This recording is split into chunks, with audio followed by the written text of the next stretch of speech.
Welcome back, Weirds and Weeboos, to a video that I am pretty happy to be showing you. Because not only am I going to be showing off the strengths of a tower that is more on the fringe of whether you should consider it underrated or not, but I would say is a little underrated, the Balloon Solver. And I've always thought the Balloon Solver was a really fun tower, but now I genuinely think it's a really strong tower, and I'm obviously excited to show that off.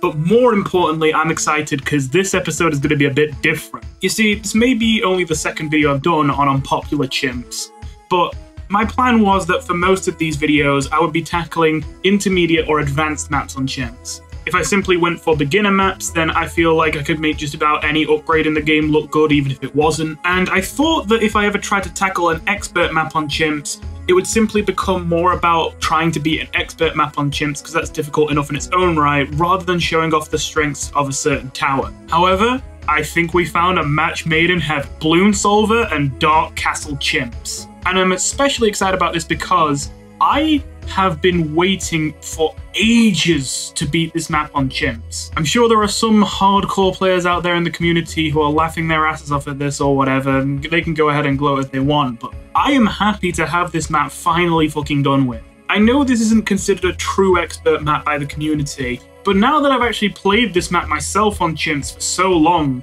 I can see exactly why it's considered an expert map by the game. Now, don't get me wrong, it's certainly one of the easier expert maps, I will own up to that, but I don't think it even compares to Infernal. The other map that is typically not considered a true expert map by the community is Infernal, and on that one, I'm well behind the community. Infernal is ridiculously easy thanks to there being a spot where you can get permaspike to cover both tracks simultaneously. And using smart targeting, you can make it only place spikes on the tracks that matter. This allows you to make Infernal an absolute joke on Chimps with a simple permaspike strategy. Just permaspike, alchemist, village, and go. I genuinely had less trouble trying to beat Infernal on Chimps than I did some intermediate maps on Chimps. So I fully agree that's not a true expert map. But I have to say, while going into it, I expected that Dark Castle wouldn't be a quote-unquote true expert map. Coming out the other side, while it's definitely one of the easiest expert maps, I absolutely see why the game classes it as expert. So to be completely honest, I was around for Dark Castle first coming out, and when it first came out, one of my first thoughts was, oh, this could be the first expert map I beat on Chimps. And so straight away, I started trying to beat it on Chimps.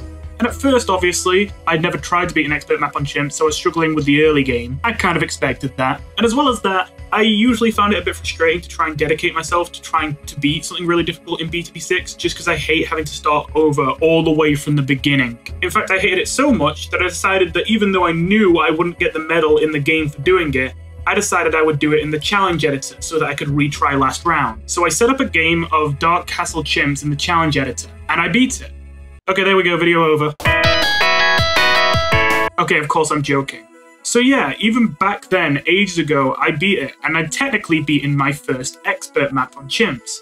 Only of course, it doesn't technically count now, does it, since I had retry from last round. And while technically that doesn't provide any benefit except convenience for me not having to replay the whole game all over again every time I die, technically, I haven't beaten it, and of course I won't get the medal to say I've beaten it until I beat it on the real thing. That being said, for the time being, I was just happy though. I had beaten it legitimately just in challenge editor, just to save me some time.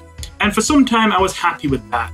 But obviously, eventually I wanted to beat it in the real game too. And considering that it didn't take that long for me to beat it in challenge editor, I thought, yeah, surely it won't be that bad, right? I had no idea for how many years I would go not beating this fucking map on Chimps. This is because I am fucking cursed, or so it felt like. You see, you know how just because the game's supposed to get harder as it goes, that doesn't necessarily mean that later rounds are harder than earlier rounds? Like, you know, round 63 probably kills more people than round 64, even though 64 comes after it. Well, I've mentioned it before, but again, in case you haven't heard before, round 98 is typically considered the hardest round in a game of Chimps. Quite simply, it's a bunch of zombies, a bunch of fortified BFBs, and a bunch of mobs that all stack on top of each other, and there's just so many of them that they can easily max out the pace of your towers so that you can't handle them all at once. So what you're probably thinking is that I'm about to tell you that I couldn't beat round 98. Well, that's what I thought the problem would be if I couldn't beat it, but no.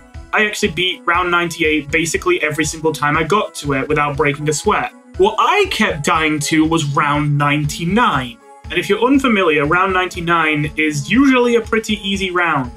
It sends about 8, I think 9 fortified DDTs and a bunch of normal Moabs, and that's it. Now don't get me wrong, fortified DDTs are scary. I do consider DDTs to probably be the single deadliest balloon in the game, even more so than the bat itself. But considering we've already gotten past round 95 by the time you're at 99, it's not very common for round 99 to kick your ass. You must have already had good enough DDT defense to absolutely shred a horde of DDTs before. So the idea of just 8 or 9 of them that are fortified coming at you and that getting through, it doesn't happen all that often.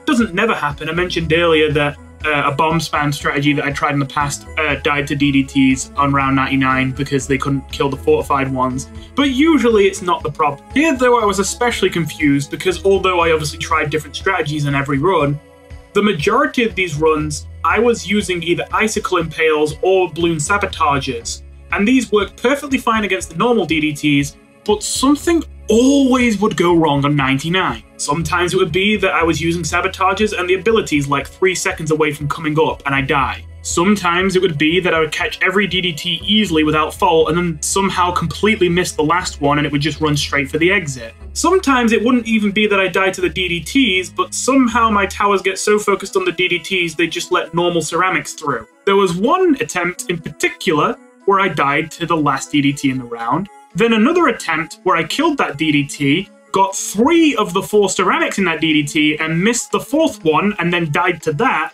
And then I had another attempt where I died to 1 green balloon.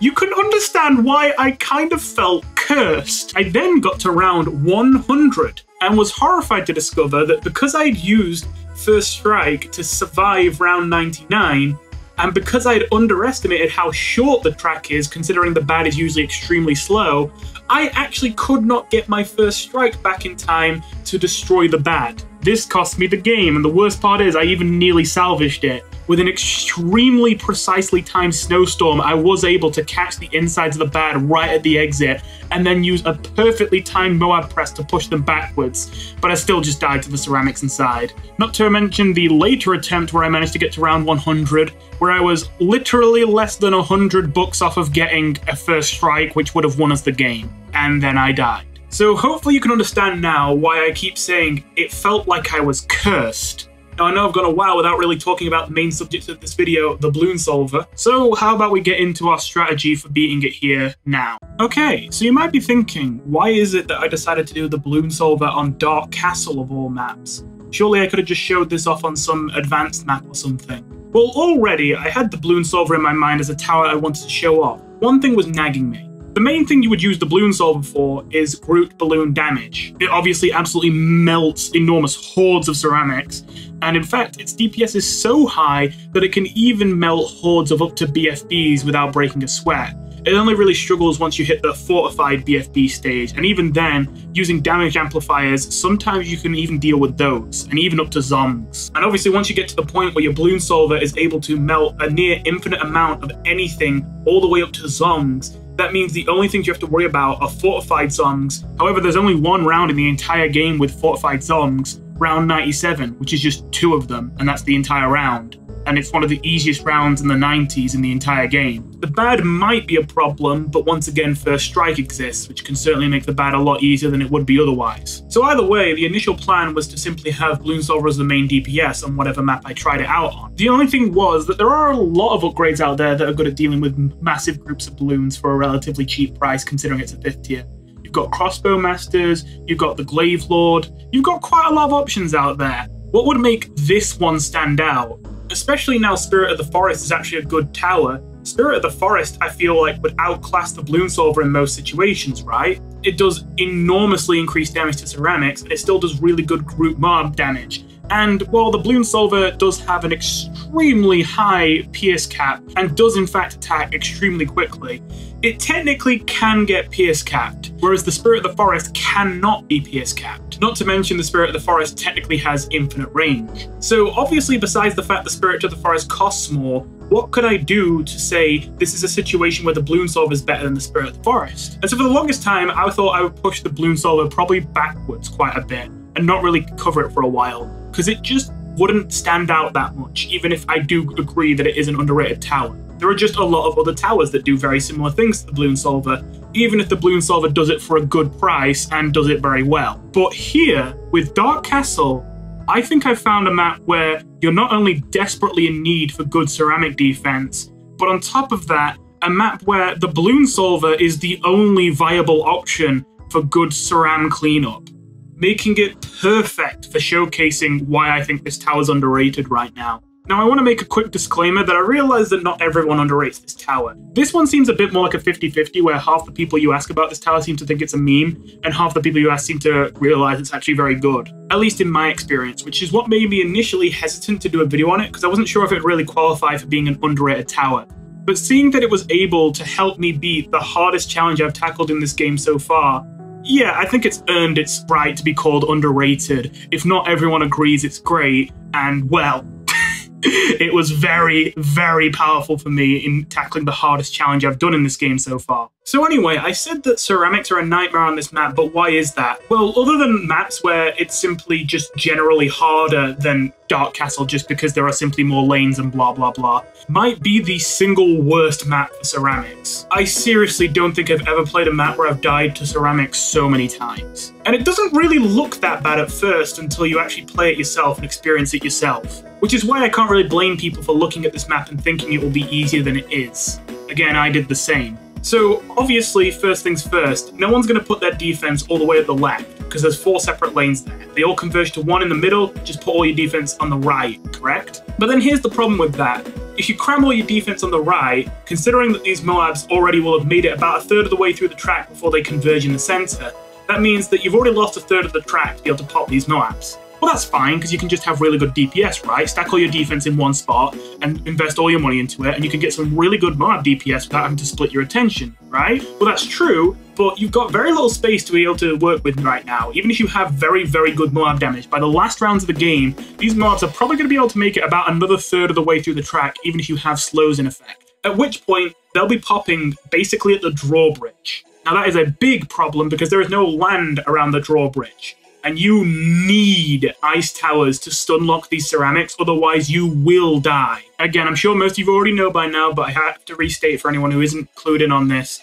The main issue here is super ceramics, which are different from fortified ceramics. I made the mistake of thinking that when I was brand new to BTD6. Super ceramics are sort of a hidden mechanic that is introduced past round 80, which are a nightmare to deal with and are going to be the #1 cause of death whenever you try to do some of the more difficult maps on chimps. Essentially, to reduce lag in the game, they make it so that past round 80, balloons can no longer multiply unless they're Moab balloons, as in they can't split into more than one other balloon. This also means you can no longer regrow farm past round 80. Now this helps reduce lag, but it also means you make less money, and it also means the game will get way easier, right? Because there are less balloons to deal with. Is that fair? Well, what the developers decided to do to balance this out is a really cruel measure. They made it so that once you hit round 81 and balloons can no longer split into more than one of themselves, to compensate, ceramics get 6 times their normal health, making it so that normal ceramics take 60 hits to pop, and fortified ones take 120, nearly the amount of hits required to pop a Moab. Bearing in mind that there are going to be 4 of these things in every Moab you pop as well. And it doesn't stop there, they also make it so that every single round that passes past round 80, the ceramics get 4% faster every single time. By the last few rounds of the game, you'll have ceramics moving at the speed of pinks that have about as much health as Moabs, running right for your exit in massive hordes of over hundreds. On easier maps, you don't notice this so much because you can focus so much defense on one lane that, yeah, usually you can just put down something that just deals so much damage it shreds the ceramics anyway. But you have so little track to work with here that even some of the most ridiculously powerful 5th tiers will not be able to destroy these super ceramics in time. Stalling is a must. It simply isn't an option to try and just deal enough damage. This is why we have the ice towers, because using the refreeze upgrade in combination with the enhanced freeze upgrade, we can infinitely stunlock any ceramics we catch in an infinite loop of getting refrozen, until the ice's pierce gets maxed out. The reason why we have Arctic Wind is because in the later rounds, the ceramics will be so fast, the ice will not be able to catch them all. And so the Arctic Wind has to slow down the ceramics in the range of the tower so that they have a chance to catch them. and it also increases the pierce cap, I believe, up to 100, so that the ice can hold up to 100 ceramics in place at once. And even then, it will sometimes get overwhelmed. Now that I have sufficiently pointed out how deadly super ceramics are, now keep in mind that most of the time these super ceramics won't be coming out of the mobs until they're already at the drawbridge. You can see why we're desperately in need of an extremely effective ceramic popping option. And again, there are multiple of those options in the game. You could say, why not get a different one? Why not get Ultra Juggernaut? It's cheaper. Well, we can't really use Ultra Juggernaut because while it's insanely powerful before round 80, the second round 81 hits, Super Ceramics unfortunately make it useless, because Super Ceramics take 3 hits to break open with an Ultra Juggernaut, which makes it awful against them. You could say, okay then, well, if the Ultra Juggernaut's too cheap, why not go for something a bit more pricey? Why not get a Spirit of the Forest? And I do think that Spirit of the Forest would be a decent option here, however there's one problem. While its ceramic damage is very high and its pierce is infinite so it won't get overwhelmed, it doesn't have much track to work with, and when it comes to Spirit of the Forest, the less track you have to work with, the less damage it will do. Even the Glaive Lord, while not a bad option, I don't think would be enough to consistently deal with ceramics, considering there isn't really a good spot for it on this map. And considering how fast they move, if you simply just put it next to this straight line, I don't think it would deal with the ceramics consistently. So I believe here we've actually found a situation perfect for the Bloom Solver. A situation in which we need a tower able to deal with massive hordes of super ceramics without running out of pierce and without dealing damage too slowly to kill them, while also being reasonably priced. It looks like the Bloom Solver really is the only tower that fits this description, which is perfect, because now I'm really showing off the strengths of this tower. Now, all that said, I've been going on so long about the Bloom Solver, I haven't at all talked about anything else in my defense. So obviously there's the subs on the right side, and, well, I kind of hate to use them because they're meta, and I want to do something a bit unconventional for this, obviously, for the sake of being more entertaining. But at the end of the day, it is an expert map. We can't really be fucking around here. Subs are really, really powerful. Sub Commander is one of the best upgrades in this game. We have to use it. We already need to use a tack shooter and a sub to beat the first round anyway, so it would be wasteful to not do anything with that sub. I did consider, instead of going for a sub-army, maybe it'd be worth it just to go for a reactor, just to catch those last few balloons at the exit and maybe get some last-second decamo. But it's just not worth it getting a decamo that late into the track. The other thing I'm going to do here, which is relatively spicy, is to go for a Super Brittle, because I feel like Bloom Solver Super Brittle is a bit of an underrated combo. You see, the Bloom Solver, as I mentioned earlier, already has such high DPS that it can melt up to BFBs pretty consistently, no matter how many of them there are. And once you add Super Brittle into that equation, it can basically deal with any amount of balloons on the entire screen, as long as they are not fortified zongs or bigger, which again adds up to a grand total of 3 balloons in the entire game in Chimps mode. Considering it will also de-lead and de-camo anything it hits, which is good against DDTs, I thought it'd be a really cool combo to try and win using Super Brittle plus Bloom Solver. Now, I will admit I've got to give the game away here a little bit. You're going to see more than one attempt in this video, and this attempt, we do not get it. And I do end up having to ditch the Super Brittle. I still think this is a good combo, and I will say this, I know it's possible to beat it this way, it's just, you have to do it perfectly. We get very, very close on multiple occasions, but the sad truth is, the Super Brittle just doesn't always hit what it needs to. It keeps dying to 99 because it keeps missing the DDTs, which feels ridiculous because it doesn't miss on 95, but it seems like something about 99 is just cursed. It always seems to miss its targets. I tried to use Sabotages and Snowstorms to remedy this, but the Sabotages didn't work, and the Snowstorms, unfortunately, I learned, actually cancel out the Super Brittle. I swear I've never seen this happen before, and I would have thought I would have seen it by now, considering how often I use Ice Towers. But apparently, I've never seen this interaction before, and apparently Snowstorm, and I'm assuming Absolute Zero as well, cancels out Super Brittle, meaning that you can't actually embrittle the DDTs and decamo them. This just sucks. So yes, I was forced to go for a more normal defense on my final winning attempt, where I replaced the Super Brittle with a simple Icicle Impale. I am a big fan of Icicle Impale, so I can't complain too much. I think it's one of the best upgrades in the entire game. But I think people already know that Icicle Impale is good, so you know, it doesn't feel so much like an off-meta option. That being said, I was almost disappointed once I realized that Super Brittle was the problem here, because I thought from there, well, do we even need the Bloom Solver still? Because if I'm going to get an Icicle Impale, and I'm going to get an MIB for that Icicle Impale and the submarines, at this point, wouldn't it be better for me to just get Sub Commander and Icicle Impale and just roll with that? Would I still even need a Bloon Solver? And I didn't like the idea that the whole thing I'm trying to show off, this whole tower, while you can use it to beat Dark Castle, I didn't like the idea that I would just be buying it just to say, well, you can get it if you won, when really you could beat it easily without it. And if anything, it might be easier. I was worried that may be the case once I realized that Super Brittle was the problem here, and that not getting Super Brittle meant that the Bloon Solver was now no longer dealing with up to zombies. In fact, it bothered me so much that even though I realized it would kind of be a waste of time, I thought, fuck it, I'm going to do an entire run without the Bloon Solver.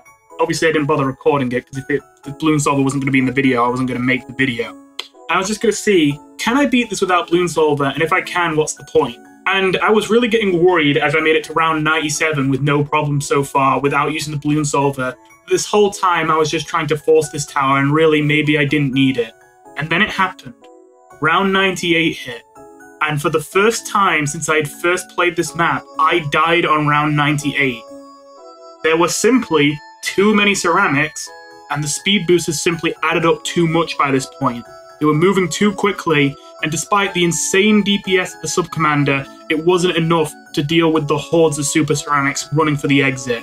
I could have dealt with them using the level 3 ability that Admiral Brittle has, however, it didn't last long enough to last throughout the entire round. And so we die on 98. Obviously I was a little bitter that once again I'd have to restart the whole run again, but I was also a little bit excited, because now I knew that I wasn't just forcing this tower. I knew that we genuinely could not beat this if I did not get the Bloon Solver.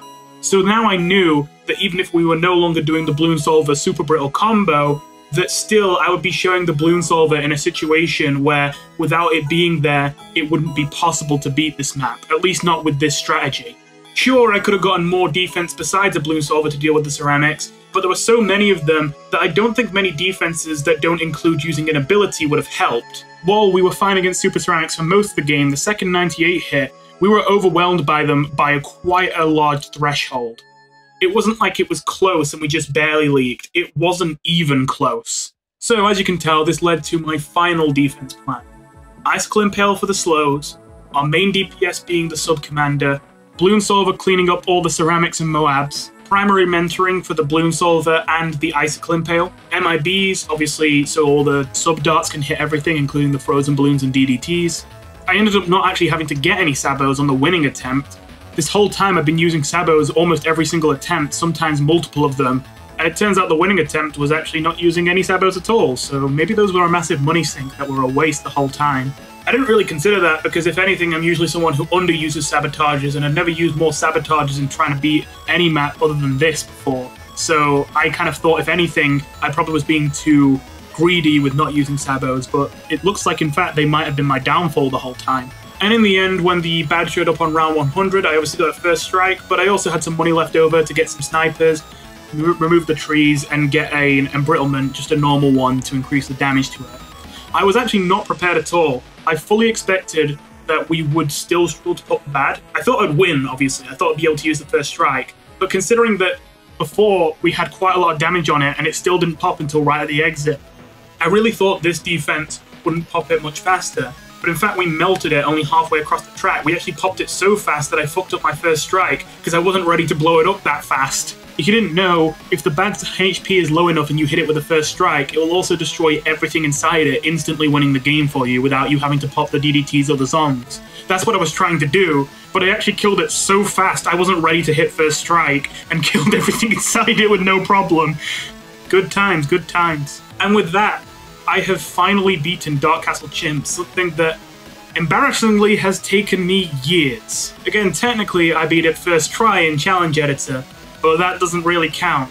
Now we've finally beaten it for real. So, all that being said, honestly, as you can imagine, I'm pretty happy about this. I mean, I've always known I could beat this map on Chimps. Again, I technically already did it in Challenge Editor years ago, but it's always just driven me mad that it seems like I've had this curse on me again. Every single time I think, okay, this is when I should finally do it. This is when I should finally actually cross it off my list and get it done for real.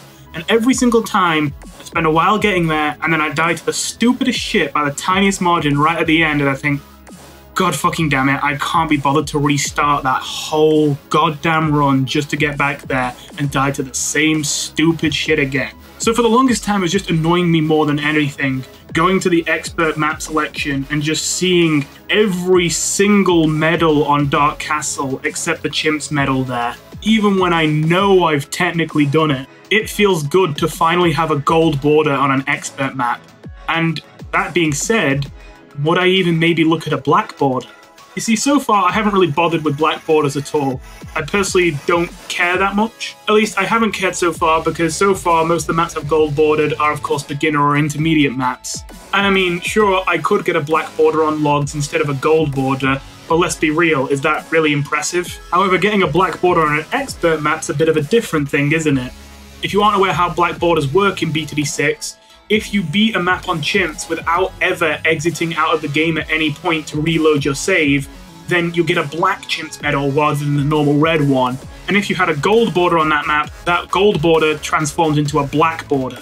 Now, technically speaking, this is more just an inconvenience than actually increasing the difficulty depending on how you see it.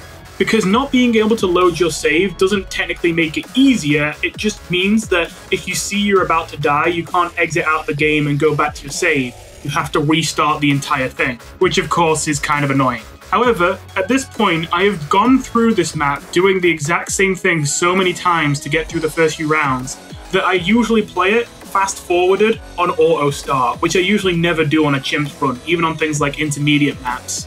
So the fact that I can usually beat the early to mid game of this map, basically with my eyes closed while fast-forwarding and with autoplay on, gives me more confidence that maybe I could black border this map, especially considering this winning strategy I've found is not very micro-heavy at all.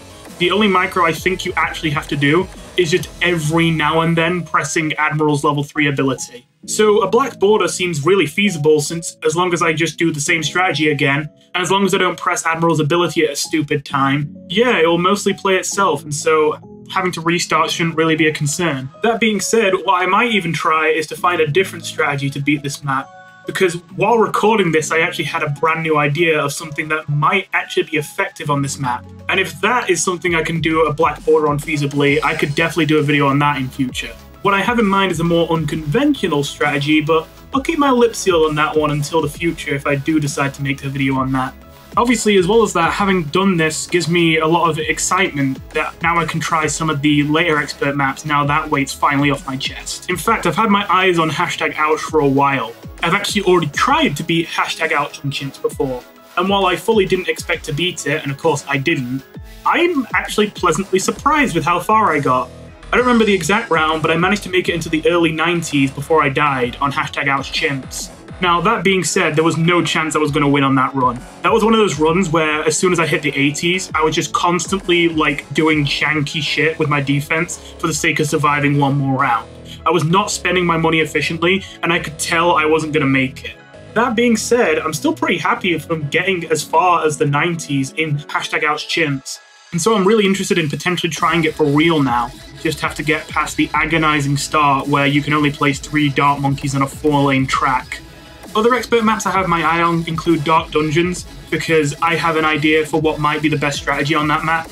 I don't know what the meta strategy is right now, and I'm not going to look it up because I don't want to copy the meta strategy. But personally, I'm looking forward to trying Flagship with Sky Shredder and Overclock and Outpuff with that. And there is actually one other expert map where I could potentially see myself attempting to use an underrated upgrade. You see, there's a certain upgrade out there which might be one of the least commonly used upgrades in the entire game, that actually might be really useful on muddy puddles specifically. I'll see how well that one goes, I don't know yet. If it goes well, then I'm definitely making a video on that.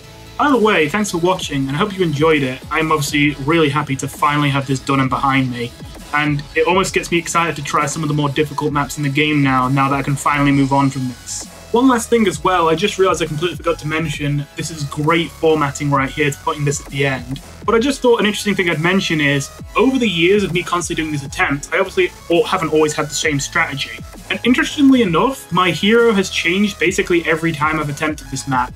I was originally using Quincy for once, just because I wanted to use Quincy to start, and because at the time I didn't feel like there were any heroes that would have worked well with what I had in mind. There were times where I was trying to use Pat, times where I was trying to use Gwendolyn, times where I was trying to use Oban, even times where I was trying to use Churchill. But as you can see in the end, I settled on Brittle. Funnily enough, I barely use this hero, and it's not at all because I don't realize how good they are. I realize they're good, I just strangely never find myself using them. And I feel like I just forget they exist sometimes. And so obviously eventually I was like, wait, why the hell am I not using Brittle if I'm using subs? It does make me wonder if maybe Geraldo would have been the best choice, because I actually never tried Geraldo. But I'm not gonna lie, I kind of am happy I didn't use Geraldo, because it feels like Geraldo's just good on every map. And, you know, I don't want every video to be Geraldo. All that said, thanks for watching, and I'll see you in the next one, whatever it might be. I must admit, it's probably not going to be quite as exciting as this one. But either way, hope you enjoyed. Bye.